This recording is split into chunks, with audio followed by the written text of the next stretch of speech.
श्री कृष्ण का विवाह का वर्णन सुनिएगा जरा ध्यान से कि भगवान श्री कृष्ण की विवाह कैसे कैसे हुआ। पहला विवाह भगवान श्री कृष्ण ने रुक्मिणी जी से किया। रुक्मिणी माता ने प्रेम पत्रिका लिखी और भगवान को जब मिला तो भगवान बिना देरी किए वायु मार्ग के रथ से गए और रुक्मिणी माँ का हरण करके रुक्मिणी जी से विवाह किए। और दूसरा विवाह जामवंत जी के बेटी से हुआ। वही जामवंत जी हैं जो त्रेता वाले थे। जामवंत के वचन सुनाई, सुनी हनुमंत हृदय अति भाई। पवन तनय बल पवन समाना, बुद्धि विवेक विज्ञान निदाना। कवन सुकाज कठिन जग माही, जो नहीं होई तात तुम पाही। एक बार क्या हुआ कि द्वारिका में भगवान श्री कृष्ण के एक भक्त रहते थे। उसका नाम था सत्राजित। उसका नाम क्या था? सत्राजित। एक सूर्य भगवान के भक्त रहते थे, उसका नाम था सत्राजित। द्वारका में भगवान ने उनसे कहा, उनके पास मणि था और वह मणि ऐसा था जो प्रतिदिन सोना दिया करता था। तो भगवान ने सत्राजित से कहा, आप ये मणि हमें दे दो, इससे प्रजा का बड़ा उद्धार होगा, बड़ा कल्याण होगा। उनने नहीं दी। उनके भाई प्रश्न मणि पहन के जंगल में गए, शेर ने उन्हें मार दिया।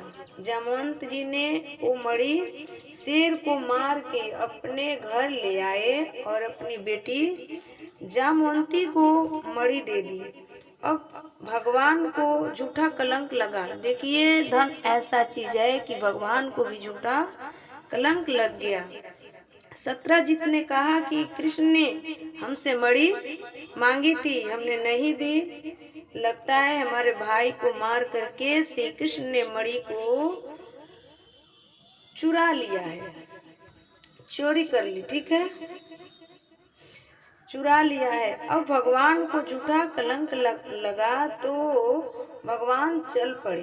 भगवान जंगल में देखा तो पांव के निशान फिर वो जंगल की तरफ आगे जंगल में गए तो वृक्ष के निशान। गुफा में चले गए। एक कन्या मणि से खेल रही थी। भगवान ने मणि लेना चाहा, तभी जामवंत जी ने आ गए और भगवान से 27 दिन का युद्ध, घमासान युद्ध हुआ। वो घमासान भगवान से और जामवंत जी से युद्ध हुआ।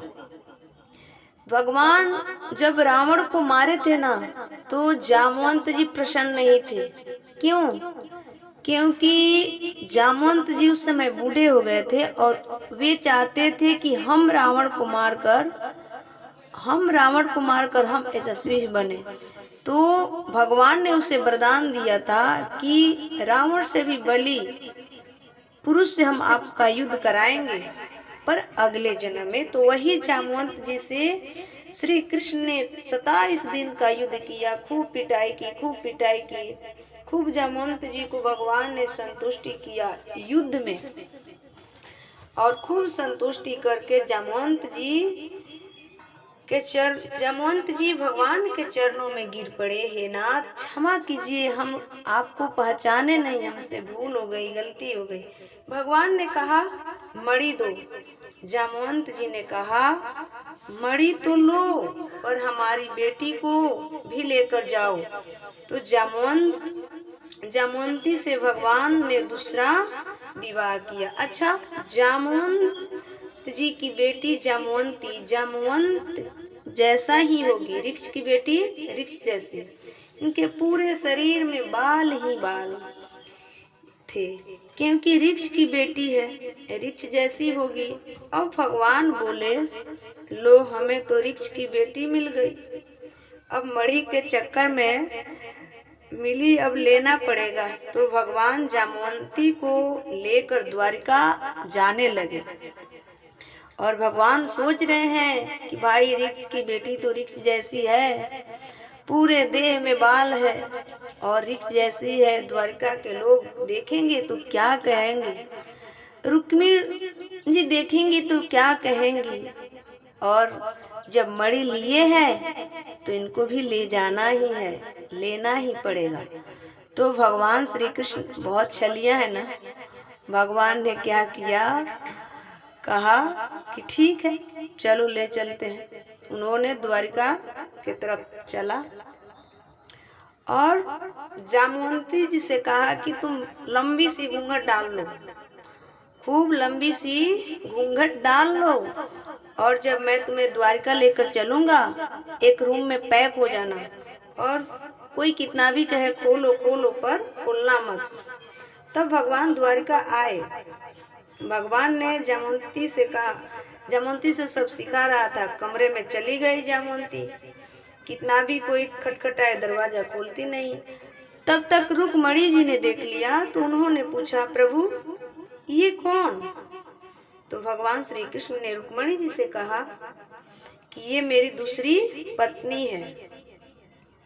तब तक उन्होंने अपने कमरे का दरवाजा बंद कर ली। तब रुक्मिणी माता ने कहा कि अरे भगवान जरा दरवाजा खोलो, मैं आपका स्वागत करूं, आरती उतारूं, दरवाजा खोलो।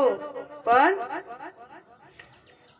उन्होंने खोला नहीं। तो भगवान से पूछा कि प्रभु ये दरवाजा क्यों नहीं खुल रही है? तो भगवान श्री कृष्ण ने कह दिया कि क्योंकि तुमसे बहुत सुंदर है, इसीलिए दरवाजा आपको अपना चेहरा नहीं दिखाना चाहती, अपना फेस नहीं दिखाना चाहती है, इसीलिए दरवाजा नहीं खोल रही है। फिर रुक्मणी जी ने गया, अरे भगवान जरा दरवाजा खोल, हम आरती ले आए हैं।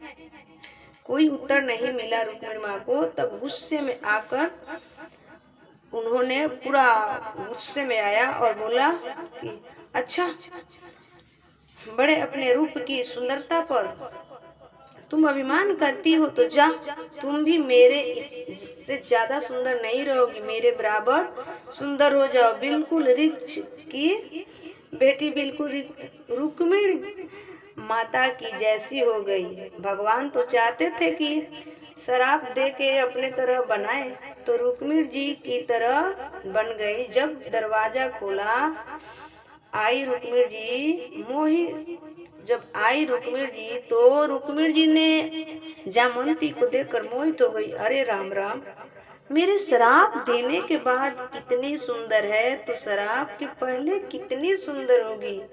भगवान बोले वो तो हम ही जान रहे हैं। तो रुक्मिणी माँ जितनी सुंदर थी उतनी ही सुंदर जामवंती जी है, और जामवंती जी से भगवान का दूसरा विवाह हुआ। भगवान का तीसरा विवाह हुआ सत्यभामा से। मरी सत्राजित को लौटाई। सत्राजित ने कहा, प्रभु अपराध हो गया, आपको कलंक लगाया, हमारी बेटी से विवाह कर लो। तीसरा विवाह भगवान का सत्यभामा से हुआ, और चौथा विवाह भगवान का यमुना जी से हुआ। यमुना रानी, ये जो यमुना है ना, वो भगवान की पत्नी है। यमुना के दो भाई हैं, वे बड़े विषैले, दोनों भाई बड़े विषैले हैं। यमुना महारानी सूर्य पुत्री है, सूर्य भगवान की बेटी है यमुना, और इनके दो भाई हैं, सूर्य भगवान के दो पुत्र हैं। दोनों का नाम बड़ा गड़बड़ है, यमराज और शनि महाराज। इसलिए कहते हैं कई लोग शनि के प्रकोप से बड़े दुखी रहते हैं। साढ़े साथी चल रही है, कुछ भी चल रहा है। जो भगवान श्री कृष्ण की शरण में रहेगा उसे ना तो सरसाती चलेगी और ना तो शनि महाराज परेशान करेंगे। क्यों? क्योंकि श्री कृष्ण जीजा है और यमराज और शनि साला है। तो जीजा के शरण में रहेगा, साले साहब कभी परेशान नहीं करेंगे। इसलिए कृष्ण जप लो, बोलो श्री कृष्ण श्री कृष्ण। जो श्री कृष्ण जपता है, जो श्री कृष्ण भगवान के चरणों में रहता है, उसे शनि महाराज कुछ भी नहीं कर पाते, सरसाती इत्यादि परेशान नहीं करती। अच्छा, इनके दूसरा साले हैं यमराज। जो भगवान की शरण में है उसे यमराज से भी डरने की जरूरत नहीं है, इसलिए भगवान श्री कृष्ण की सब तरह पहचान है। बताइए ग्रह कितने होते हैं? ग्रह कितने होते हैं? 9। 10वां ग्रह भी है अनुग्रह, जिस पर परमात्मा का अनुग्रह हो। अनुग्रह मीन्स कृपा, जिस पर भगवान की कृपा हो उसे 9 ग्रह परेशान नहीं करते। ये तो 10 ग्रह। 10वां ग्रह है ईश्वर का अनुग्रह। 5वां विवाह भगवान उज्जैन में मित्रविंदा से किया। ये अनुबिंद और बिंद की बहन है। मित्रविंदा भगवान का पत्नी है। उज्जैन में मित्रविंदा से विवाह किया। 5वां विवाह। उज्जैन में भगवान का 2 संबंध है। पहले तो भगवान की शिक्षा और दूसरे भगवान की ससुराल। तो उज्जैन में भगवान के कितने रिश्ते हैं? 2। भगवान ने पढ़ाई पूरी कहा कि उज्जैन की सांदीपनी यूनिवर्सिटी में, और भगवान का ससुराल भी है उज्जैन में। तो भगवान महाकाल से भगवान श्री कृष्ण के 2 संबंध है। अब देखिए ना, अब उज्जैन के बाबू हो गए। भगवान श्री कृष्ण क्या हो गए? जीजा जी। सारे उज्जैनवासी भगवान के कौन हो गए? साला। शंकर जी भी भगवान के इस बहाने साले हो गए। भाई ये बताओ, आपके ससुराल में जितने मिले सब साले होंगे? क्यों? ससुराल में जितने मिले सब साले होंगे। भगवान के उज्जैन में 2 संबंध है। मित्रविंदा से ब्याह किया भगवान ने, और ये भगवान की 5वीं विवाह है मित्रविंदा से। अब रहा 6ठी विवाह। तो 6ठी विवाह हम आप सभी को अगले दिन सुना देंगे, या 6ठी विवाह सुनाते हैं, 7वीं कल सुनाएंगे। पत्नी है। 6ठा विवाह भगवान का सत्या से हुआ। एक राजा थे, कौशल देश के राजा। उन्होंने 7 बैलों के इकट्ठा किया। बड़े दुष्ट बैल थे। शर्त रखी थी कि जो इन 7 बैल को एक साथ नाथ देगा, हम उनसे अपनी बेटी का विवाह करेंगे। पर वहाँ दुर्योधन, बहुत सारे वीर थे, किसी ने नहीं उसे नाथा। भगवान श्री कृष्ण ने कूद कर गया और 7 बैलों को नाथा। तो भगवान का 6ठा विवाह सत्या से हुआ। भगवान को जो सत्या से विवाह हुआ उसी में दान दहेज मिला है, क्योंकि वहाँ शर्त थी कि जो